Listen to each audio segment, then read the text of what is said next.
Good afternoon. My name is Emily Hanna. I am the Executive Director of BikeWalk Central Florida, and I am here today to hopefully convince you that walking and biking is going to be the way that we save the planet and make it a more happier and healthier place for all of us to live. I'm also hoping to give you a couple ideas as to how some local nonprofit is helping to improve that and to hopefully allow you to be a part of that as well. But before we dive into those specific topics, I wanted to start with building kind of the platform or the framework of what we're going to talk about today. And that really stems from the American United States transportation history. And I want to talk about that very briefly to help kind of set the stage for why we have the development patterns, why we have the transportation choices, and why we use a lot of resources today within our built environment. So I want to begin with back in prehistoric times, we were hunters and gatherers. So we walked a lot. That's all we did. That was our main mode of transportation. And we followed our food species and we tried to gather within the seasons. So we often moved around across the land quite often. And even into several hundred years later when we settled and created agriculture practices and started forming communities and civilizations, even so, we still built and stayed and slept and lived locally. And so all of those things that we needed in our society were within walking distance, or if they weren't, we also harnessed the use of animals, but everything still was very much localized, not quite as sprawled as we have that today.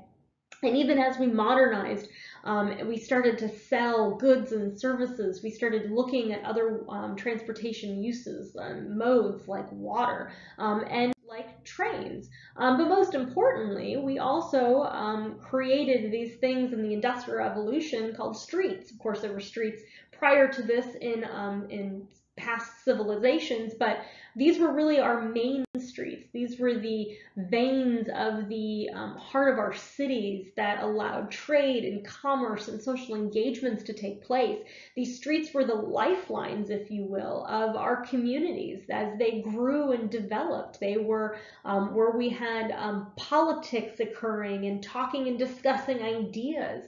And these streets, as you can see in this photo, were very slow moving, and there were lots of different modes of transportation, including people walking. Now, at this point, when this photo is taken, obviously the onset of the automobile, as you see a vehicle and a vehicle tire kind of peeking out of the right-hand side, but ultimately there was still the streetcar, there were still horses and buggies, there were still vendors, street peddlers, people walking, and people on bikes, all over these downtown main streets. But unfortunately, at the time when the automobile was becoming more popular, it was important to discuss where the automobile could go. And of course, it was much faster than the streetcar, than the person walking or person biking, and then of course the horse-drawn carriage. And so really it was kind of decided in a car culture that we were going to remove people and other types of modes from these streets, and they were going to be dedicated solely to the automobile. Now, of course, at this time, there were a couple automobile clubs that came up with some very creative campaigns, and one of those campaigns actually stuck and continues to be a term that we use pretty often, which is called jaywalking. The term jay actually refers to somebody who's green or inexperienced, just an uneducated person, so it can often be derogatory. And the term actually began with the term jay driving in its original form in the early 1900s when drivers weren't driving on the right side of the road, or they were running into people and just not paying attention as to where they were going. So unfortunately, that's where the term jaywalking came from. It actually is not even a legal law on many state statutes across the United States. And it is not illegal to cross the road wherever you want, because that is how we as people have been living in our communities and our societies for hundreds of thousands of years prior. But of course, this was continued, this type of car culture was exasperated significantly with the passing of the Federal Aid Highway Act in 1956. So when Dwight Eisenhower signed this bill into law, he authorized the spending of $25 billion to construct 41,000 miles of interstate highway system over a 10-year period. This was the largest public works project in American history at this time. And of course, this was during a time that we were at war, and a lot of our veterans were returning home from war. And so it was just perfect timing as we started to also build housing in the form of single-family housing neighborhoods and whole communities for these veterans to live in when they returned home from war. And then, of course, we also saw the degradation of our urban communities with urban removal. And that was in the 1950s and 60s and into the 70s. But cities became essentially much easier to drive through with the onset of both the Urban Slum Renewal Project and the interstate highway system. And as you can see in this comparison of I-75 in Cincinnati, what that highway system did to the community as far as its integratedness, its community social fabric, and then of course the transportation connections, how there's this massive sprawling highway now instead of really nice knit grid network of streets that most people can walk and bike to local shops, local restaurants. There is nothing that's local on the picture of the right because everything is so far away and sprawled because of the highway. And of course, because of the highway development in 1956, that allowed, of course, the housing boom that we were having as our war veterans returned home. We built these sprawling single-family subdivisions throughout America, and it proliferated from the 60s into the 70s, 80s, into 90s, what we call cul-de-sac communities. And into even the 2000s. And this is a very consumptive type of land use, this single family housing model, where it's every home has a half-acre lot or a quarter of an acre. And the further out you get, meaning the more resources that you need to support that population, that includes water, that includes sewer, that includes roadways. And of course, when everything's sprawled out, it doesn't necessarily make it conducive for walking and biking. And why would you when everything is very convenient from the seat of your car? We've built our entire communities in America, you can say. We've built mostly by the vehicle. We've provided the site design and how our buildings are even laid out based on how we can maneuver vehicles in and around them. So 7 decades of planning and building these roadways, creating communities only for the car to navigate, we've created this drive-through culture that now many of our goods and services are instantly attainable within a 2 to 3 minute drive. And now things can be farther away, and now we can use more resources because it really doesn't impact us personally. But over time, our roadways grew wider and wider and wider to have the capacity for all the vehicles out on the roadway going to all of the different locations they need to, which used to be a very quiet and quick walk or biking distance away. And so no one wants to walk and bike on this road. You don't see one pedestrian or cyclist in this photo, nor should you, because it's very unsafe and very dangerous. But also, they say if you build it, they will come. Well, that's exactly what happened. We built our communities that way, and essentially we've taken to the single occupant vehicle to primarily get around our communities because we've allowed our roadways to have that capacity, and because the built environment and our site design of our communities have really embraced this car culture. Even to the point where you can see in the graph below that vehicle miles traveled separates from essentially the number of public road miles that we have, and it grows exponentially, because even though we might not be adding roads, we're adding communities further away, and that's more that they have to drive. And of course, we know what happens when you drive your car. That increases carbon emissions, and we know what happened because of carbon emissions, right? I think I'm preaching to the choir. But now because of our built environment being primarily set up for the single occupant vehicle, we really primarily commute in our cars alone, upwards to 30 minutes one way. And so as we develop and build more miles and develop this pattern of sprawl dependent on the automobile, we've shifted away from our natural state of walking or possibly cycling. And of course, this has become more expensive for us, not only for our housing choices and housing options, but our transportation choices and transportation options as well.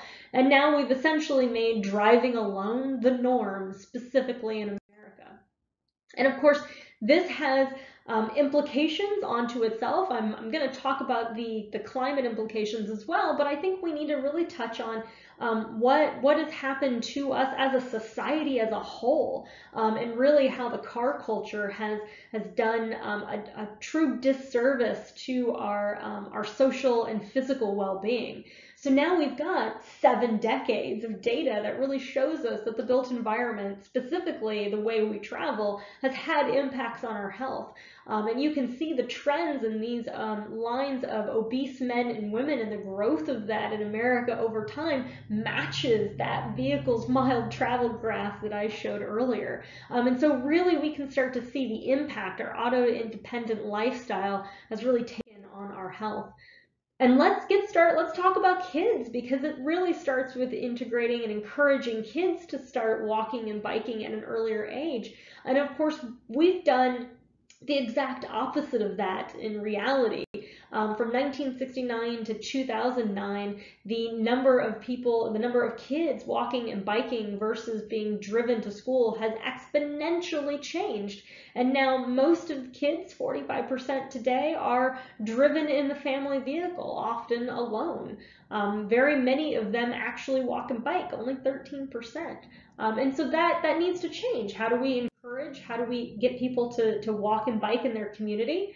Well, they're not going to do it if this is our main street, and this is Pine Hills Road in Pine Hills, Florida. It's a community that is predominantly African American and has very low income. And you're not going to support people walking and biking. You're not going to support healthy and natural choices by this. This makes it seem like we don't care about people that walk and bike, and the only thing we care about is the automobile. And of course, part of the reason why our communities are in decline, and part of the reason why we are building outwards and outwards and outwards, is because we continue to widen roads to move people through communities and not to them.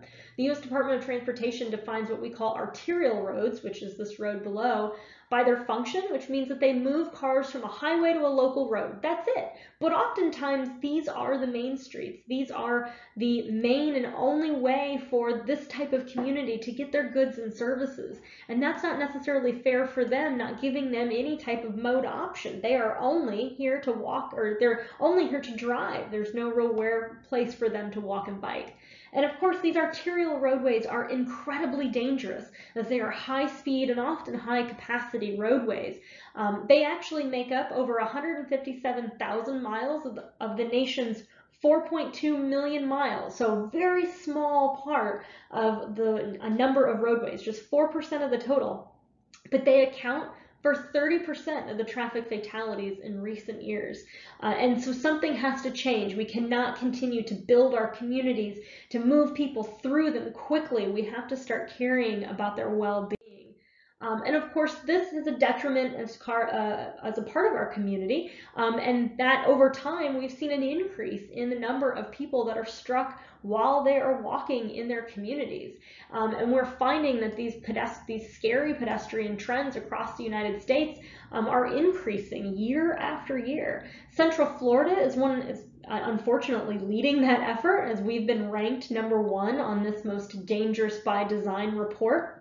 that's put out by Smart Growth America every year. And we are working very hard to combat that and to try to educate not only drivers, but pedestrians and cyclists how to walk and bike safely in their community. So I've talked to you a lot about the reason why we have kind of the sprawled landscape that we have in America today, and how transportation had a lot to do with, specifically the single occupant vehicle, had a lot to do with our built environment choices, and of course the drain that it's had on our natural resources because of those choices, or lack thereof, I should say. So how do we take our streets back? How do we start walking and biking more in our community?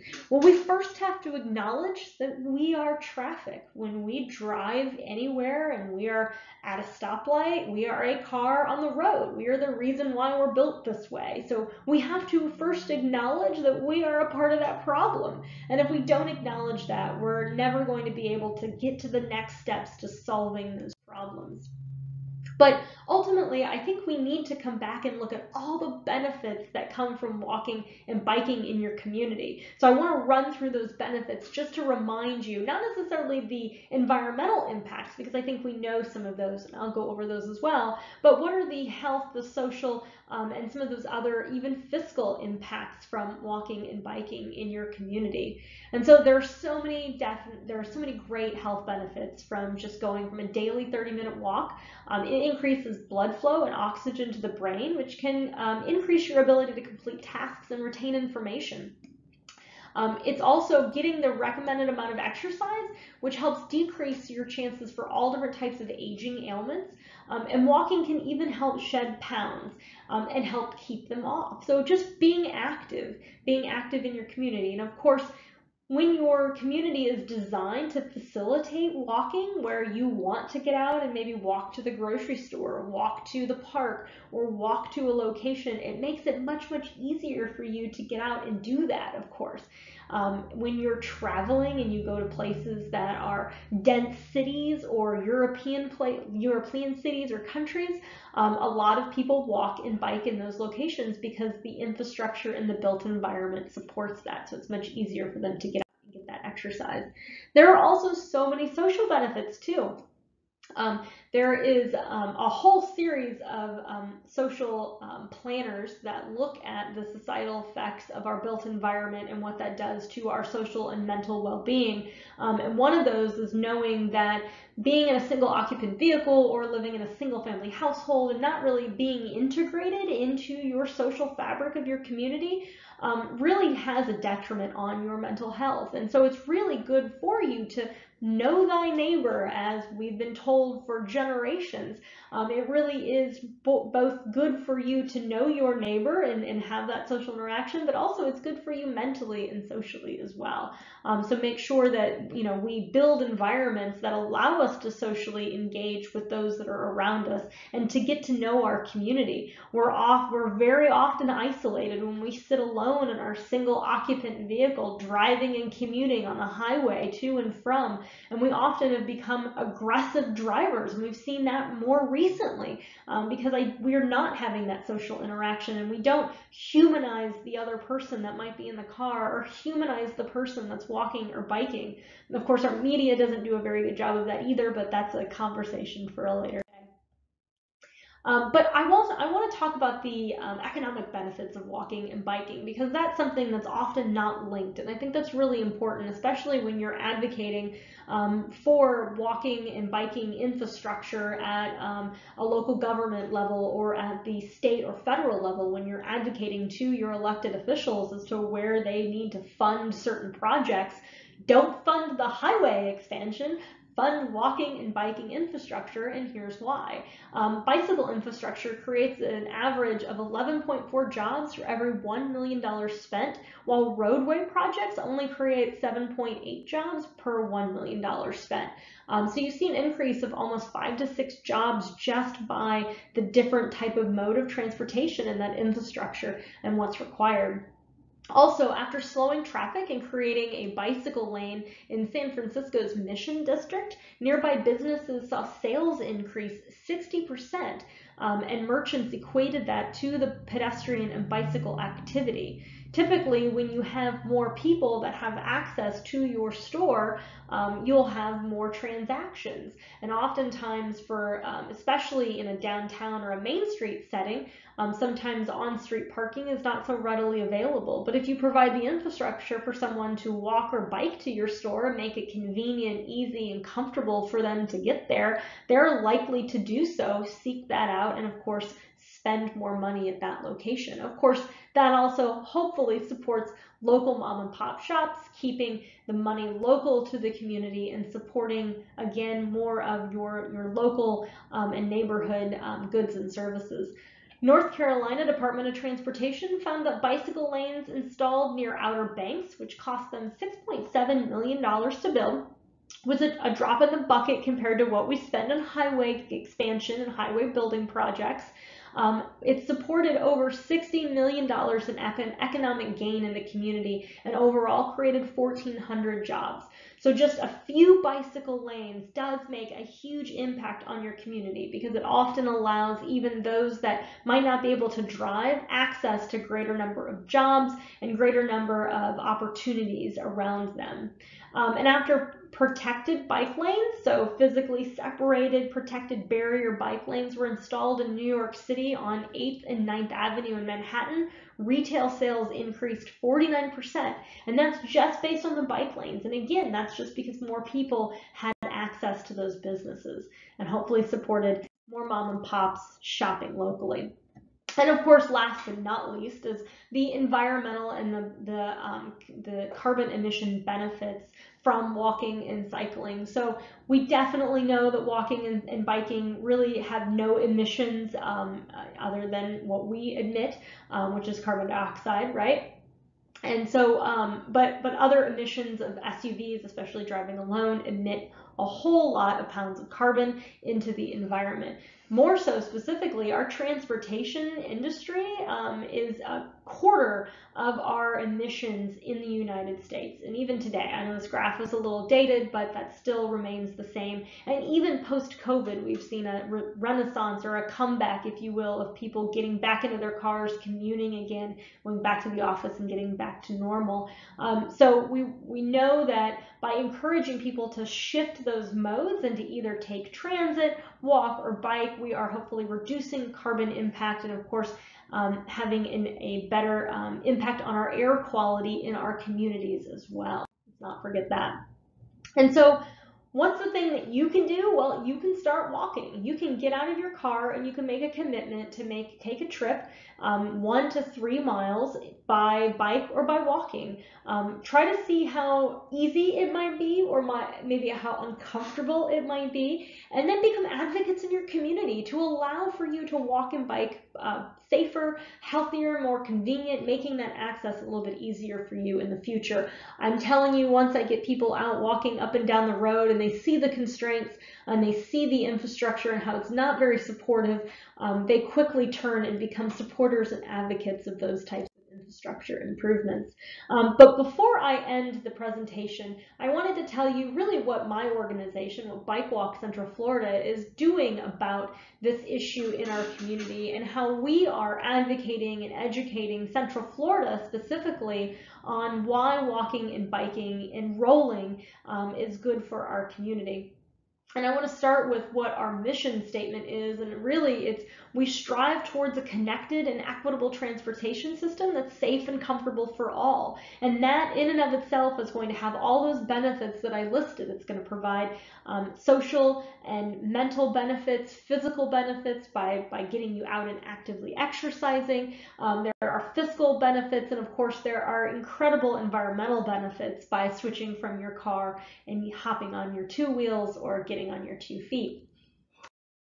So really quickly, I want to talk about some of the programs that BikeWalk has, that we offer and support in our Central Florida community, so that if you see any of these, you know that we are slowly but surely trying to change habits here to make our community much more walkable, bikeable, and rollable. And it starts with our pedestrian safety program, Best Foot Forward, where we take to the streets to make sure that we change driver behavior when they see pedestrians on a street. I talked a little bit about aggressive driving, and that's been kind of on the rise in the last few years post-pandemic.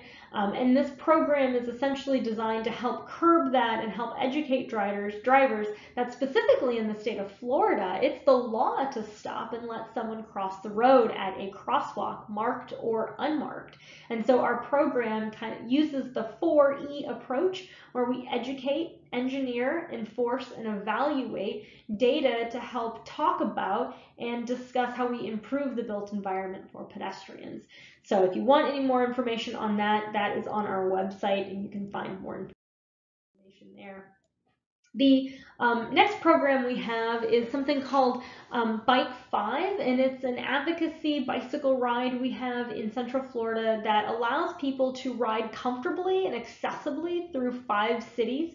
Winter Park, Orlando, Maitland, Eatonville, and Castleberry, and it allows people to see that they can get from community to community by our safe neighborhood streets, our trail system, and different cut-throughs and different routes that you can take to get from city to city. And so we try to advocate for safe streets and try to encourage people to come out and ride their bike and see how easy it is to go from Winter Park to Maitland on 2 wheels instead of on 4 rubber tires. And so join us if you are in Central Florida locally. Our event for Bike 5 is October 29th. It's a Saturday, and we have registration is open right now. So please hop on our website, bikewalkcentralflorida.org, to look for registration information to join us on the fun. If 30 miles, which is the 5 cities tour, is too much for you, we've created a 11-mile parks tour and a 5-mile trail tour, which will allow you to feel a little bit more comfortable getting on your 2 wheels, getting engaged with the bike walking community, and of course enjoy the event in that day with others that are also interested in learning to cycle in their community. The third program that we have is something that is new to Central Florida, specifically to West Orange County, and this is enhancing and activating trails specifically in West Orange. And this is through the Healthy West Orange Trails Connection. We've partnered with the West Orange Healthcare District and the Foundation for a Healthier West Orange to activate and encourage trail connections and development and support through the next 5 years, with a mission of bringing together partners to have a shared goal of promoting, activating, and enhancing the trail system to create opportunities for physical activity, social engagement, prosperity, and happiness. And we are facilitating that work and happy to work with all of our partners to engage and activate the trails by creating new events every year. We do have a new event for this called Take Over the Trails Day. This is taking place October 1st in the town of Oakland. And again, if you want more information on this, you can check out our website. But we are just digging into this work and looking at how trails and connecting communities via trails will help improve the health of the community, and this is through the impact of the built environment. And of course, improving the health of our community also improves the health of our planet. So I'm really excited to embark on this work and continue working with our partners on improving the health and connectivity of the West Orange Trail. And then lastly is our packing district project. So we worked with Dr. Phillips Charities as they redeveloped their packing district, which is 100 acres just west of College Park. It's a very industrial area. They actually used it to create the crates that were used for citrus packing back when Dr. Phillips was a citrus grower and a citrus farmer. And now they're redeveloping that area and doing a lot of reuse to those buildings. But they ultimately wanted to find a trail network to develop not only internal to the redevelopment project, but how to connect it to the regional and local trails in Central Florida. So we worked with Dr. Phillips to create a feasibility study of where these trails could be located. And then of course, ultimately, we're going to support the packing district as it redevelops and as we develop wayfinding signage and activate and encourage users within the packing district, people that move and live there. Anticipated about 10,000 residents moving into this district in the next 2 to 3 years. And then also encouraging those connections elsewhere. To the west is that Pine Hills community I spoke of earlier and their Pine Hills Trail, and we are hoping to connect this community to the Packing District, which ultimately connects to downtown Orlando and then a hospital further on the east side. So these trails will not only connect the community so that the community has access by non-vehicular mode of transportation, but also so that they have access to goods and services, so they no longer have to rely on even public transit to get around to where they're going, giving freedom back to those that can't afford to drive or can't physically drive, or just don't want to, because there are some of those as well. So thank you. I appreciate the time that you've taken today to listen to this session and participate in the questions and Q&A. So I can't wait to talk with you more about how you're hoping to change your community and how you think that you can walk and bike to save the world. My contact information is here. Please let me know if you have any questions, and thank you again. Have a great day.